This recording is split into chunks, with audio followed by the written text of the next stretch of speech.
energy drink. Also, Sapa is maximizing its growth to expand its potential. And who would have thought that the best had yet to come? Good morning, ladies and gentlemen. Today we are issuing a buy recommendation on also Sapa. Our DC evaluation gives a target price of 38.5 baht with a 14% upside. But before I walk you through the growth story of OSP, let me give you a business overview. OSP has three main core business: beverage, personal care, and others, that including OEM, healthcare, and confectionery. As you can see from this graph, it shows 2020 revenues by segmentation. 84% of the income is from beverage, 10% from personal care, and 6% from others. The next is 2020 revenue by geography. The domestic revenue is 86% and the international revenue is 14%, that including CRMV 83%, and the most income comes from Myanmar and 17% of others. Next, my colleague will walk you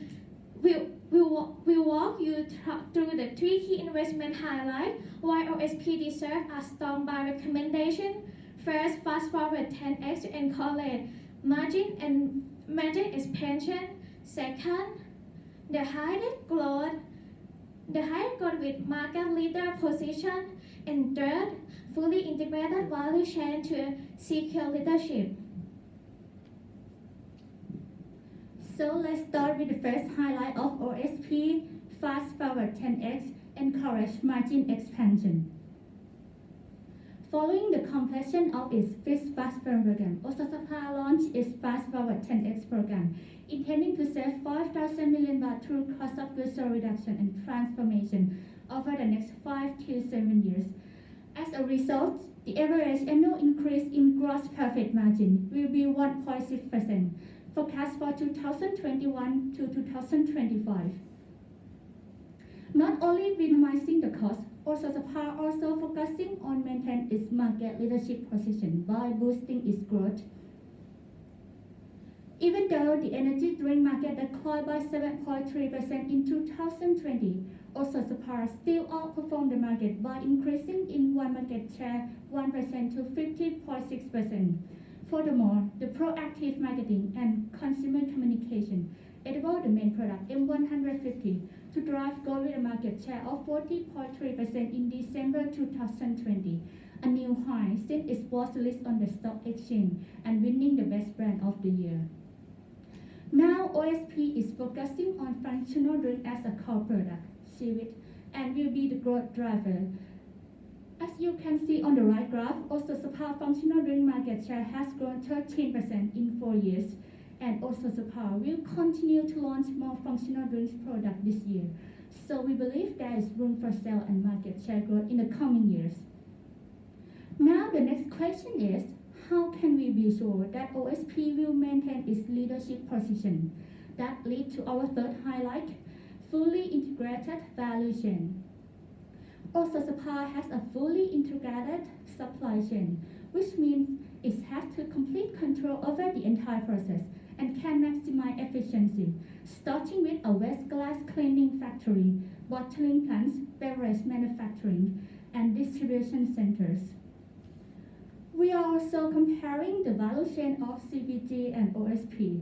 As shown on the slide, OSP outperforms CBG in terms of recycle center and cullet treatment plant. We forecast a 6.8% CAGR for sales revenue over the next 5 years. Growth will be driven by health and well-being trends. This can result in opportunities to reignite energy drink, accelerate functional drink, and enter cannabis drink. We also expect that as a market leader and innovative company, we will allow the company to gain advantage by responding to customers before competitors. According to our projection, fast forward 10x can save cost to 3,000 million baht in 2025 and can lead to 5,000 million baht in 2027, We expect gross margin increasing to 40% in 2025 due to the cost reduction coming from fast-forward 10x, synergy created by partner, and economy of scale in Myanmar. When compared to CBG, also Sapa had a lower interest-bearing debt ratio, indicating that it had a capacity to grow both organically and inorganically.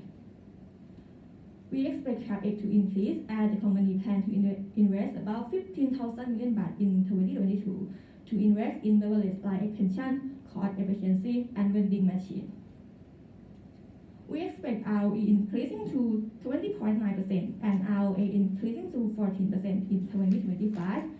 As you can see in the right side figure, our forecast ROE is not driven by a rising DE ratio. We predict this to continue and result in a higher dividend with more than 60% dividend payout ratio.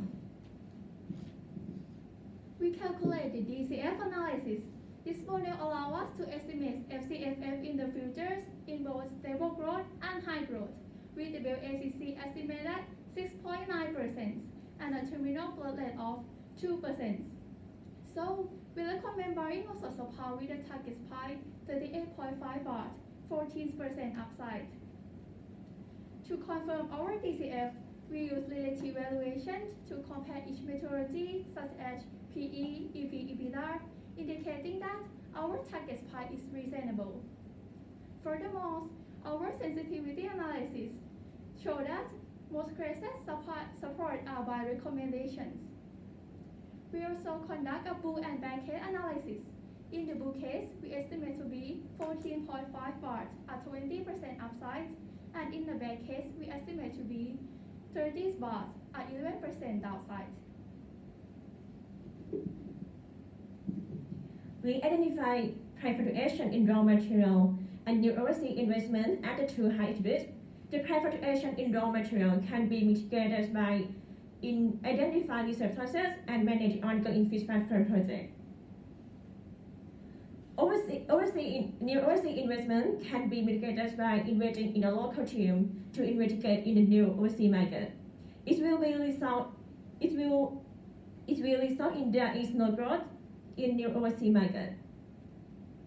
For sustainability and also Sapa, OSP has many policies to reduce energy and water consumption, greenhouse gas emissions, and they also focus on sustainable packaging, resulting in decreasing pollution that will destroy the environment. It also emphasizes social aspect in terms of customers, employees, and communities. And lastly, board of directors is so experienced, and they also follow the regulation by the ESC. Moreover, OSP got 5-star CG from the IOD. Comparing to the CBG, OSP is better. To sum up our presentation, we believe that OSP is a good investment because of 3 reasons. First, fast forward 10x. Second, it's highly growth as a leader. And third, fully integrated value chain. So we are recommending a solid buy with a 14% upside. So it's time to be your next growth engine in your portfolio. Thank you for your attention. And now the floor is open for Q&A. May I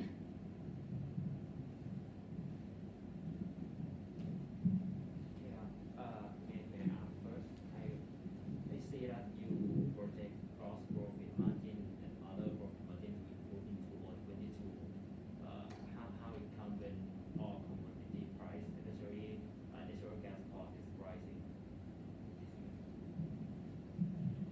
Okay, I can take this question. For the commodity price, also Sapa had a contact that like a future or option to control the commodity price.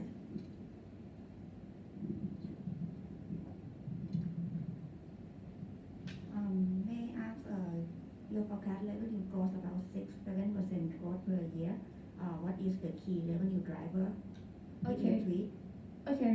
Our key revenue driver is health and well-being that come from the opportunity to reignite energy drink and accelerate functional drink and ensure cannabis drink.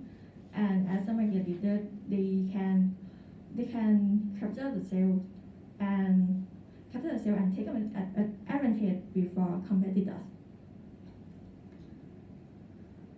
You do DCF valuation. How many year of DCF you forecast? Of 5 years. 5 years. Yes.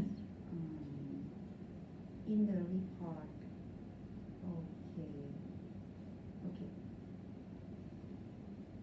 Can you elaborate more on the gross margin improvement? Because you just said that the also supply has a contract with the suppliers, right? But it seems that the gross margin is the key factor, the key sensitivity on this one. But you just said that that has a plan, like future 10x and whatever. But you give me only the number without the supporting reason. What the company is going to do during the next 5 years that you project that the gross margin will be higher.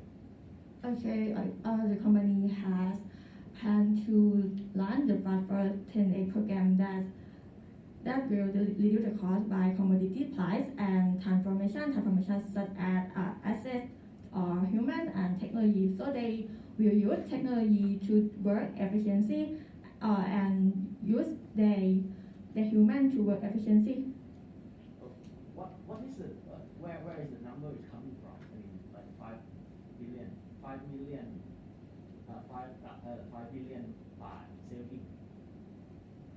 5 million is come from the data from company. Yeah, So report the from company just give you a number and you project in your valuation. Yes. The company said is on the OSP website that he will sell cost of goods sold just like a 5,000 million baht on 2022 to 2027. So it can reduce cost of goods sold and SG&A. So I think OSP is outperforming cost of goods sold and they can make revenue is good.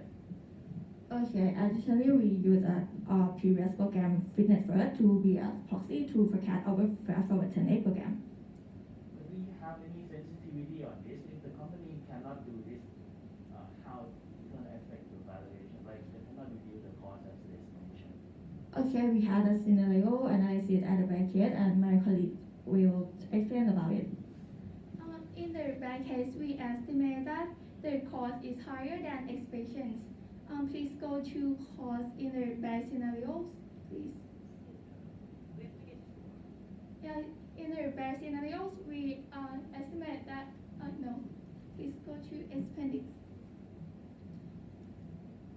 Followed by the graph, which is the cost is more higher than expected compared to base case.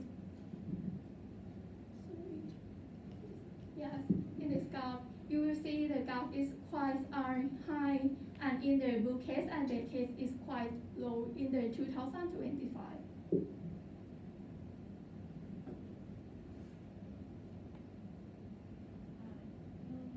For the comparison between also supply and FPG, CBG, what is the number comparison for this group?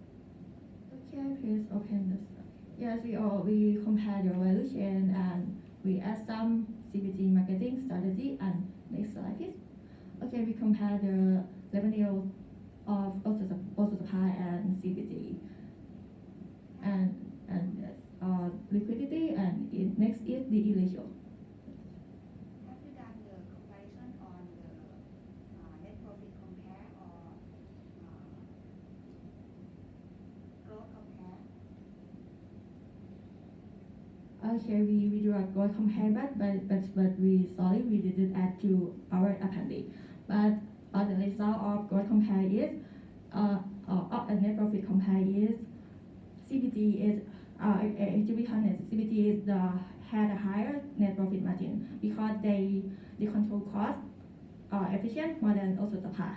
So we believe the Fast Forward 10X can reduce cost at least equal to the CBG cost.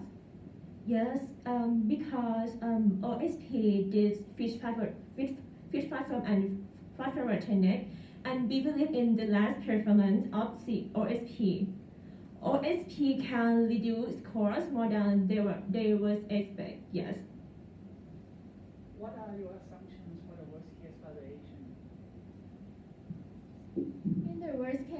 assumption that the COVID situations and Myanmar situation is worse than the base case, and they have a high cost, that I said, and we think that the newly released product is quite low popular than expected. Yeah. However, in the Myanmar in your assumption, do you assume that Myanmar is sanctioned by US and EU in your projection and recommendation? In the base case or worst case? In your assumption. Okay, based on our assumption, the situation in Myanmar recently is pretty bad, and with COVID situation and political. But in the long-term situation, we believe that the gap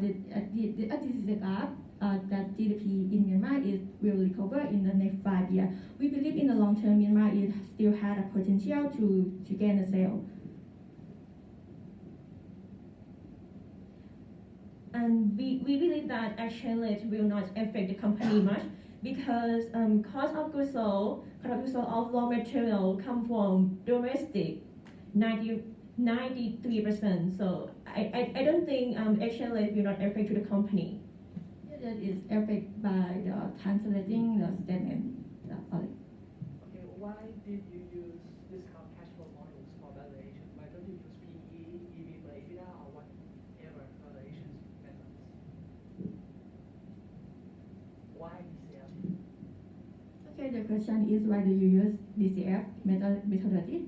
Yes, my colleague will answer this.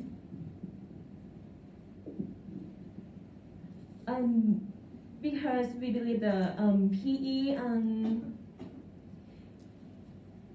and why I don't use Why do you use DCF method? because this method is so efficiency more than PE ratio and Because it reflects the free cash flow of the firm, and we forecast by starting with the revenue and we run the model into the free cash flow. Yes, so we use the free cash flow model.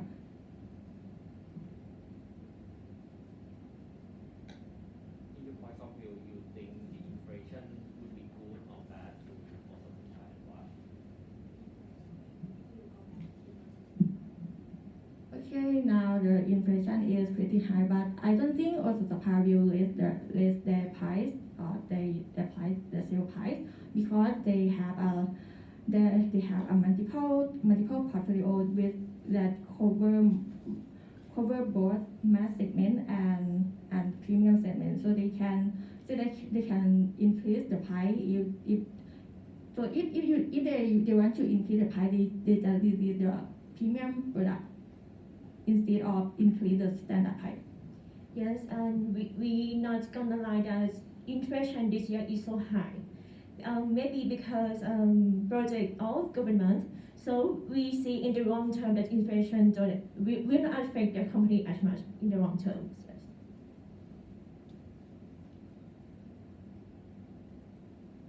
Will you show the graph that the market share